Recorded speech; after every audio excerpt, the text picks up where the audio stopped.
I've shown a lot in Detroit, and Detroit has been really good to me. Oh, really? I didn't know Yeah, that. I have a lot of work. Are in you from Detroit. Michigan? No, How'd that it's just happen? a complete fluke. Wow. 20 years ago, a young woman who was a dealer in Michigan saw a crappy little black and white photograph of a painting in my first show in maybe Art News, some magazine. Okay.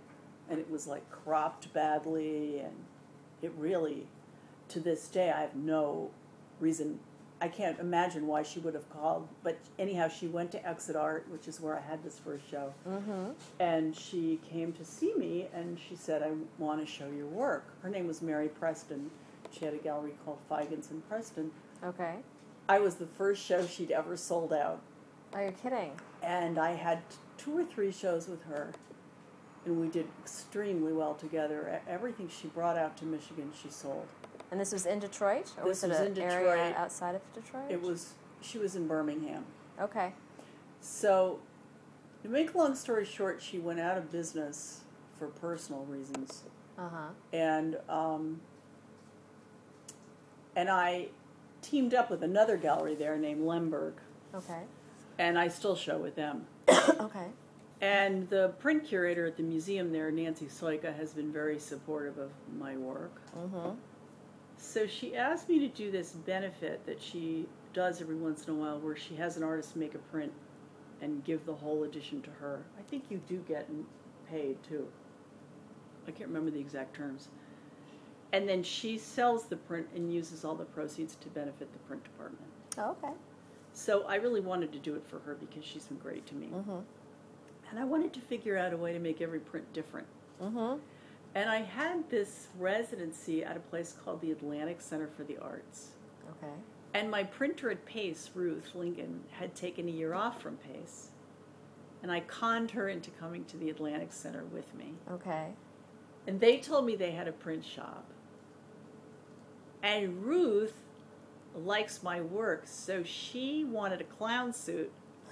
So we cooked up this deal where she was going to give me $12,000 worth of printing, and I was going to give her the clown suit, or you know, whatever it was. So we went down there. They never told us that the print studio that they had was a kiddie print studio. So all the tables. Oh, you're kidding! The whole project, Oh my we were God. like bending over. It was very funny. But in any case, I made this one vase, Uh-huh.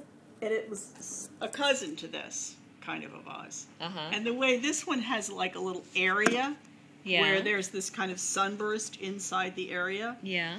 What I did with this one vase was I left these areas blank, and then I made like 35 rubber stamps. So in the prints you have, every print has its own vase. But in the very first set, which is the set I made for Detroit, everybody has the same vase, but if you look closely, everyone's vase has different images on it. Okay. Does that make sense? Yeah. Okay. Absolutely. And then I just made tons of stuff, and the conceit of the whole thing was that it was going to be a print of a flower arrangement made process-wise in the same way that you would make a flower arrangement. So first you would procure the vases. Okay. And then you'd have a whole ton of flowers. That was one of my at questions. the ready, Yeah. millions of them. And then you'd start arranging the flowers in the vases. Got it. And then when that arrangement was done, I mean, when I finished, Shelley and I have to we put all these weights on everything, and then we go in there and we're like carefully glue, and then this thing goes on top of that thing, and I mean, it's like surgery at a certain point. But in the beginning, I have made a giant collection of all this botanical information. And what are the sources? I mean, some of them, like this one, this chrysanthemum, obviously looks That's like a photograph. That's a real chrysanthemum that I bought from a florist and scanned on the computer. Oh, so you actually put the flower on the scanner? Yes. Oh, yes. wow. That's Okay. the only thing in the print that is that. Okay. This zinnia here is, it's an image from a 50s coloring book. And then it's printed on two... The outline, you mean? The outline.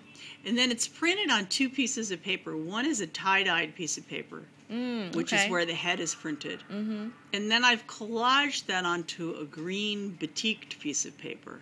Okay. And for each one of Wow. these, I make an acetate. So when Ruth at Pace prints this for me, I have shown her exactly where the plate falls on the collage. Okay. So I've decided where the one paper starts and stops and where the other one begins. Okay. Does that make sense? Yeah, but it sounds so complicated It is as far complicated. as the process. So in other words, if she's printing the zinnia 6 times on 6 different collages, those collages are all different shapes and they don't look anything like each other. And I've made her an acetate for each one with registration marks, so she knows where the zinnia goes on it. Right. Okay. And she makes a pile of that. And before that, I've made a pile of those collages. Okay. So So what is getting printed? That's what I get confused about. okay, so the versus- black only, the black outline Okay, the black is printed. is printed there. And underneath that is found paper. But are all those pieces printed separately and then cut out and then collage? That's what No, I get. 2 pieces of paper are glued together, like Oh, okay. like So before the printing, there's 2 pieces of paper.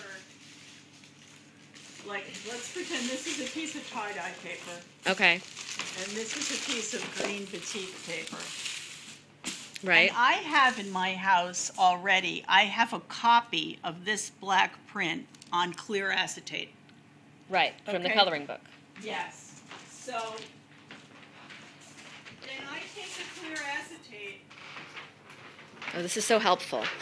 'Cause- and I put it here and I make this thing in relationship to it. Let's pretend Got this it. is the zinnia. yeah. Okay, and then I make little marks here and little marks here, and then Ruth lines those marks up so she prints this thing on these papers exactly where I've told her. Got it. Okay. Then we cut this out with scissors.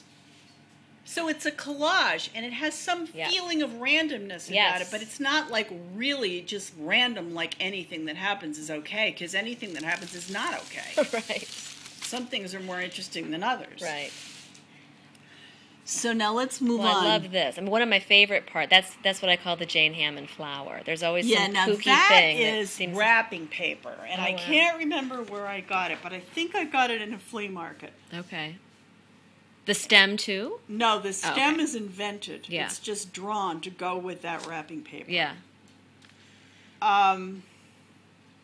This thing I drew all together, this is like a snake plant, and then had a plate made from it. So that's printed directly onto the paper, That's printed directly onto Not- hand-painted paper.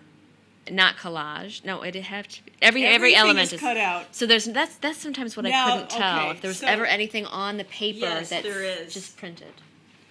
There's 2 or 3 or 4 elements in every collage that's direct printing on what I call the mother sheet. That's Yeah. this big sheet of The paper. white. In this print, it's this. Okay. What else is it? It's that kind of fragmity, cattaily looking Yeah. thing, and this thing, and that's all I'm sure of from this picture. Okay. Okay? And those things are printed just black on the sheet and then watercolored. Okay. And then the areas down here that has that beautiful kind of iridescent paint, that is also That's hand painted on the mother sheet. it's hand painted. Okay. Yeah. Before. Yeah, Before the printing. But I've already decided which vase is going on there. Okay. That's how I can instruct Ruth where to print this. Okay. And so from my own acetate of which vase goes on the sheet and where it goes, I make an acetate for each. I make a kind of plan for each printing job. From that acetate, I know where to paint the shadow of the vase, and I paint the shadow of the vase before the vase ever gets there. Okay. Now the vase, in turn, is a separate printing project. Let's say this is a piece of silver striped paper, and then this vase is printed on it. And I give her the papers for each vase. Okay. Some of them are found papers, and some of them are collages of different found papers, and some of them are papers I've painted. Okay. I've bought thousands of sheets of paper for this project, bet. and all different kinds, so that I always have what I want. So when you have the paper, I mean, is the paper scanned and then printed on a more archival paper, this or is a how does relief that work? print. Which means it's a steel. It's like a rubber stamp in steel. Okay. It's got raised elements.